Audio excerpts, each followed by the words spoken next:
Alors, l'exercice suivant, vous avez un circuit qui est ici, avec une intensité de courant qui est donnée, qui est de 5 ampères, et on me demande quel est le courant dans chacune des deux résistances. Alors ici aussi, il y a deux façons de voir. Soit vous vous dites, je remplace ces deux résistances-là par une seule résistance équivalente, et on a donc 1 sur R égale 1 sur 1 plus 1 sur 4, et donc égale à 5 quarts, et donc la résistance équivalente vaut 4 cinquièmes, c'est-à-dire 0,8 ohms, et j'aurai donc 5 ampères qui entrent dans une seule résistance de 0,8.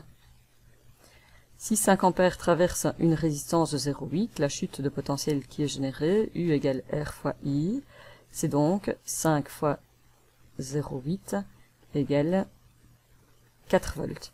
Il y a donc, aux bornes de cette résistance équivalente, 4 volts. Il y a donc, entre ce point-ci et ce point-ci, une différence de 4 volts. Et comme ces deux résistances sont en parallèle, bien forcément elles sont soumises à la même différence de potentiel. Et donc du coup, si on applique de nouveau la loi d'Ohm, on pourra dire que I, c'est U sur R, c'est-à-dire 4 sur 4 pour la première, ça me donne 1 ampère, et pour la seconde, 4 sur 1, c'est-à-dire 4 ampères. Et donc on trouve 1 ampère et 4 ampères. De nouveau, on a dû faire un petit peu de calcul, et donc ça peut conduire à certaines erreurs.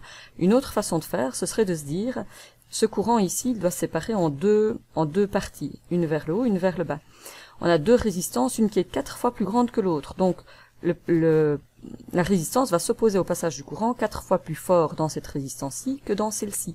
Et au total, comme c'est un courant qui scinde en deux parties, il faut que la somme des deux courants électriques me rende 5 ohms.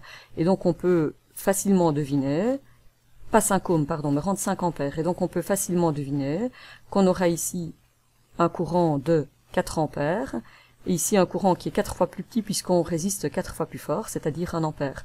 Et donc on retrouve 1 ampère et 4 ampères, ça donne 5 ampères.